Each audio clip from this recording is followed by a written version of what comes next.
Bien, vamos a meternos de lleno en esto. Hoy nos sumergimos en algo que literalmente nos rodea y está dentro de nosotras, pero en lo que casi nunca pensamos a nivel fundamental: los gases. Nuestra fuente es el primer capítulo de un texto ya clásico de fisicoquímica, Química Física de Atkins y de Paula. Un librazo. Totalmente. Y la misión que nos proponemos no es para nada memorizar fórmulas, sino construir una intuición, un mapa mental de lo que pasa en ese mundo invisible y caótico de las moléculas. Esa es la clave. Vamos a tratar de entender la lógica física que hay detrás. ¿Por qué un gas se empuja? ¿Qué significa realmente que algo esté caliente? Exacto. Empezaremos con un modelo muy simplificado, casi una caricatura de un gas, para luego, poco a poco, añadirle las arrugas y complejidades del mundo real. Me gusta esa idea. Veremos que ideas que suenan muy abstractas, como equilibrio térmico, en realidad nacen de colisiones mecánicas, como si fueran miles de millones de bolas de billar diminutas. Perfecto. El texto arranca diciendo que para describir un gas, como si fuera la ficha técnica de un personaje, necesitamos 4 datos: presión, volumen, cantidad de sustancia y temperatura. Ajá. Suena sencillo, pero empecemos con la presión. Yo la asocio con inflar una llanta, sientes la resistencia. Pero a nivel molecular, ¿qué es esa resistencia? No es algo sólido. Ahí está el primer salto conceptual. Imagina que el recipiente es un cuarto con paredes acolchadas, y las moléculas son pelotitas de goma rebotando sin parar a velocidades altísimas. Ok. La presión no es una fuerza constante y estática. Es el resultado del bombardeo incesante y colectivo de miles de millones de esas pelotitas chocando contra las paredes a cada instante. Ah, o sea que cada choque es mínimo. Insignificante. Pero la suma de todos ellos sobre un área determinada es lo que medimos como presión. O sea, es un efecto de multitud. Una sola molécula no tiene presión, pero 1 billón de ellas crean una fuerza medible. Justo. Ahora, esto me lleva a una duda. Si la presión son los choques y la temperatura, imagino, tiene que ver con la velocidad de esas pelotitas, ¿no son casi lo mismo? Si las moléculas van más rápido, chocarán más fuerte y más seguido, lo que aumentaría la presión. ¿Cuál es la diferencia real entre las dos a nivel molecular? Excelente pregunta, porque toca el corazón del asunto. Tienes toda la razón en que están íntimamente ligadas, pero no son lo mismo. A ver. La temperatura es una medida de la energía cinética promedio de todas las moléculas. Es, digamos, el promedio de su agitación. Piensa en ella como el estado de ánimo general del enjambre de partículas. Ok, la agitación promedio. La presión, en cambio, es la manifestación de esa energía sobre las paredes del recipiente. Es la consecuencia externa de esa agitación interna. Entiendo. La temperatura es la causa, la velocidad promedio, y la presión es el efecto, los golpes contra la pared. Exacto. Y esto nos lleva directamente a la idea de flujo de energía. Cuando pones en contacto un objeto caliente con uno frío, lo que ocurre a nivel invisible Sí. es que las moléculas calientes, que se mueven muy rápido, chocan con las moléculas frías, que se mueven más lento, y les transfieren energía. Como una bola de billar rápida que golpea a una lenta. Justo así. Este proceso de transferencia de energía continúa, colisión tras colisión, hasta que la energía cinética promedio de ambos grupos de moléculas se iguala. Y ahí es cuando decimos que tienen la misma temperatura. En ese punto han alcanzado el equilibrio térmico. La famosa ley cero de la termodinámica se basa en este principio tan mecánico. Y aquí es donde la cosa se pone realmente interesante. Para entender este comportamiento, el texto introduce el concepto de gas ideal. Suena a una utopía. ¿Qué hace que un gas sea tan perfecto o ideal? Es una idealización, como dices, un modelo simplificado que, a pesar de sus fallos, funciona increíblemente bien en ciertas condiciones, como presiones bajas. Ok. Y se basa en 2 suposiciones, que son en esencia 2 mentiras piadosas, 2 simplificaciones enormes para hacer las matemáticas manejables. A ver, ¿cuáles son esas mentiras? Porque me imagino que ahí estarán las claves de por qué luego los gases reales no se comportan así. La primera mentira es que las moléculas son puntos matemáticos. No tienen volumen propio, son adimensionales, como si no ocuparan espacio. Ya. La segunda es que no interactúan entre sí a distancia. No sienten atracción ni repulsión unas por otras. Solo se mueven en línea recta hasta que chocan. Y esos choques son perfectamente elásticos. Como bolas de billar que no pierden energía. Exacto. Cero pérdida de energía. Un momento. eso suena absurdo. Claro que las moléculas ocupan espacio y tienen que interactuar. Pero bueno, aceptemos este universo simplificado por un momento. Juguemos a que es verdad. Juguemos. El texto dice que de este modelo surgen las famosas leyes de los gases. Por ejemplo, la ley de Boyle. Si mantienes la temperatura constante y aprietas un gas, la presión sube. ¿Cómo lo explican estas pelotitas puntuales? Es una consecuencia directa y casi obvia del modelo. Si la temperatura es constante, significa que nuestras pelotitas mantienen su velocidad promedio. Ok. Ahora, si reduces el volumen del recipiente a la mitad, ¿qué pasa? Las pelotitas tienen la mitad de distancia que recorrer para ir de una pared a otra. Chocan más seguido. Exacto. Chocarán contra las paredes el doble de veces en el mismo lapso. Si duplicas la frecuencia de los choques, duplicas la presión. Es una relación puramente mecánica. Menos espacio, más choques, más presión. Tiene sentido. Y esto me recuerda a algo práctico. A ver, Si dejas una botella de plástico medio vacía y cerrada en el auto en un día de verano, cuando vuelves, está súper hinchada, casi a punto de reventar. Ese es el mismo principio de la ley de Charles, en acción. Las pelotitas del aire adentro se volvieron locas por el calor. es exactamente eso y es una analogía perfecta. La ley de Charles dice que a presión constante el volumen aumenta con la temperatura, pero en tu botella el volumen es casi constante. Claro, la botella no se estira mucho. Entonces, al aumentar la temperatura, las pelotitas de aire dentro no solo se mueven más rápido, sino que cada choque contra la pared de la botella es más violento, tiene más energía. Y como no se puede expandir, Como el volumen no puede expandirse mucho, el resultado es un aumento brutal de la frecuencia y la fuerza de los choques, o sea, un aumento de la presión que hincha la botella. fascinante. Para que la presión se hubiera mantenido constante, la botella habría tenido que expandirse mucho más, dándoles más espacio a las moléculas para compensar su mayor velocidad. Es increíble cómo un fenómeno cotidiano se explica con un modelo tan simple. Y supongo que la ecuación del gas ideal, la famosa PV igual a nRT, no es más que la forma de juntar todas estas ideas en una sola frase matemática. Justo eso. Es la síntesis elegante que resume todo este comportamiento molecular en una sola expresión. Es el punto culminante del modelo del gas ideal. Pero, como bien dije antes, se basa en mentiras. exactamente.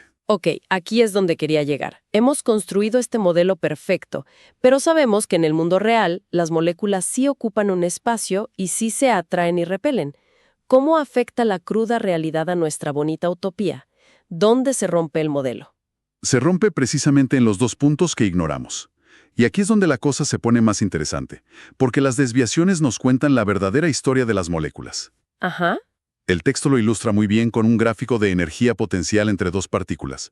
Ese gráfico es como la biografía de su relación. ¿Qué nos cuenta esa biografía? Nos cuenta una historia de dos fuerzas en conflicto. A distancias muy cortas, cuando intentas aplastar las moléculas una contra la otra, se repelen con una fuerza tremenda. No se puede. Es imposible, sus nubes de electrones se repelen brutalmente. Esto tiene una consecuencia directa. El volumen que una molécula tiene para moverse no es el volumen total del recipiente. Ah, claro. Es como estar en un salón de baile lleno de gente. El tamaño del salón es uno, pero el espacio que tienes para bailar de verdad es mucho menor porque tienes que esquivar a las otras personas. Esa es la analogía perfecta. Existe un volumen excluido por la presencia de las otras moléculas. El espacio libre real es menor que el volumen total.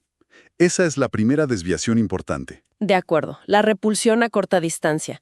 ¿Y la otra fuerza? Dijiste que había dos. La otra fuerza es la de atracción, que domina distancias un poco mayores. Son las llamadas fuerzas de Van der Waals. Esas son más débiles, ¿no? Mucho más débiles pero constantes. Son tirones sutiles entre las moléculas. Ahora, imagina una molécula que está a punto de chocar contra la pared del recipiente. ¿Sí? Si fuera un gas ideal, no sentiría nada de las otras. Pero en un gas real, esa molécula siente el tirón colectivo de todas las moléculas que tiene detrás, que la están atrayendo ligeramente hacia el centro del gas. Ah, como que la jalan hacia atrás. Exacto. Es como si la frenaran un poquito justo antes del impacto. Con lo cual, Golpea la pared con un poco menos de fuerza de lo que lo haría si estuviera sola en el universo. La presión real que medimos es ligeramente menor de lo que predeciría nuestro modelo ideal. precisamente, El efecto combinado es que, por un lado, el volumen disponible es menor, por la repulsión, y por otro, la presión ejercida es menor, por la atracción. Esas son las dos correcciones fundamentales, Esas son. mencionan las fuentes. Sin entrar en la matemática, la idea conceptual es simplemente arreglar esas dos mentiras que contamos al principio. Exactamente. La belleza de la ecuación de Van der Waals es que no tira a la basura el modelo ideal, sino que lo refina, Lo mejora. lo mejora. Toma la ecuación PV igual a NRT y le introduce dos factores de corrección, uno para cada una de nuestras mentiras. Una para el volumen y otra para la presión. Así es. Para el volumen, introduce un término, una constante B, que representa ese volumen excluido del que hablábamos con la analogía del salón de baile. Ajá. Esencialmente, le resta al volumen total del recipiente, V, ese pequeño volumen B que ocupan las propias moléculas. Le dice a la ecuación, ojo, el espacio realmente libre para moverse es V menos B. Reconoce que las moléculas no son puntos. Y la corrección de la presión. Para la presión, introduce otro término que depende de una constante A. Este término, A, representa la intensidad de las fuerzas de atracción. La pegajosidad de las moléculas. Exacto, qué tan pegajosas son. Y lo que hace es sumarle un pequeño extra a la presión que medimos. Es como si le dijera a la ecuación, la presión que estás midiendo, P, es un poco más baja de lo que debería ser, porque las moléculas están frenando entre sí. Súmale este término A para compensar. O sea que la ecuación no solo describe mejor el comportamiento, sino que los propios términos de corrección, A y B, nos dan información física sobre el gas. Totalmente. El valor de B nos habla del tamaño de sus moléculas y el de A de cuán pegajosas son entre sí. Es brillante. Es un modelo mucho más rico. Nos permite empezar a cuantificar las propiedades intrínsecas de las moléculas a partir de cómo se desvía su comportamiento del ideal. Hay una idea final en el texto que me pareció alucinante. El principio de los estados correspondientes. Suena muy profundo, casi filosófico. ¿De qué se trata? Lo es, porque busca una universalidad. La pregunta que plantea es, ¿son las imperfecciones de cada gas únicas? O sea, el dióxido de carbono se desvía de la idealidad a su manera, y el amoníaco de una forma completamente distinta. ¿O si hay un patrón? O si hay un patrón subyacente en cómo todos los gases dejan de ser perfectos. Perdona que dude, pero suena casi demasiado perfecto. ¿Cómo es posible que gases tan distintos como el amoníaco y el metano, con moléculas de formas, tamaños y pegajosidad totalmente diferentes, de repente se comporten igual? Es que no entiendo. ¿Qué es lo que realmente está pasando a nivel físico para que esas diferencias se anulen? Tu escepticismo es el correcto porque la idea es contraintuitiva. El truco está en encontrar la vara de medir adecuada para cada gas. Una vara de medir. Sí, cada sustancia tiene un punto crítico único, una combinación de temperatura y presión por encima de la cual la distinción entre líquido y gas desaparece. Es como una huella dactilar de esa sustancia. ¿Un punto de no retorno donde ya no se puede licuar el gas por más que se lo presione? Exacto. Lo que el principio de los estados correspondientes descubre es que si mides la presión, el volumen y la temperatura de un gas, no en atmósferas o grados Kelvin, Sí, ¿no? sino como una fracción de sus propios valores críticos, lo que se llama variables reducidas, las diferencias se desvanecen. A ver, un ejemplo. Si la presión crítica de un gas es 100 atmósferas y tú mides una presión de 50, su presión reducida es 0.5. Si haces eso para todas las variables, Todos los gases, sin importar si son amoníaco o metano, se comportan de la misma manera y sus datos caen sobre una única curva maestra. precisamente, lo que esto significa físicamente es que al escalar las propiedades de un gas con respecto a su propio punto crítico, estás normalizando las características únicas de sus moléculas. Estás comparando peras con peras. Exacto. Estás diciendo, comparado con la intensidad de sus propias fuerzas de atracción y su propio tamaño molecular, que definen su punto crítico, este gas se está comportando de esta manera. Y resulta que esa relación es universal. ¡Wow! Es una ley de comportamiento compartido que subyace a toda la diversidad aparente. Es una idea de una elegancia increíble. Así que, recapitulando, hemos viajado desde la simplicidad de las pelotitas puntuales del gas ideal, que nos dio las leyes básicas. Hasta la danza compleja de atracción y repulsión del mundo real. Luego dimos cómo la ecuación de Van der Waals refina el modelo para dar cuenta de esa complejidad.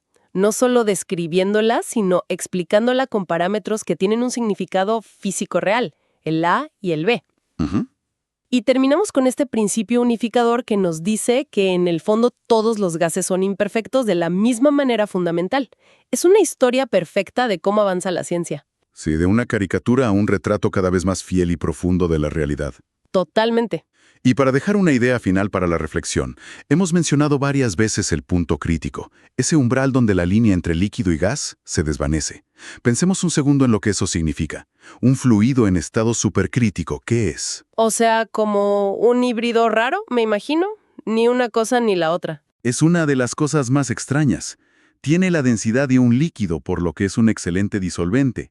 De hecho, el CO2 supercrítico se usa para sacar la cafeína de los granos de café.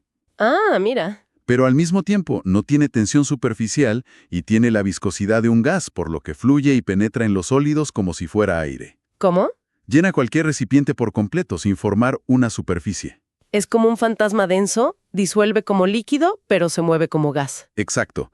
Este estado de la materia, tan útil y tan extraño, desafía nuestras categorías mentales cotidianas. Claro. Nos recuerda que la naturaleza es a menudo más fluida, continua y extraña de lo que nuestros modelos iniciales sugieren.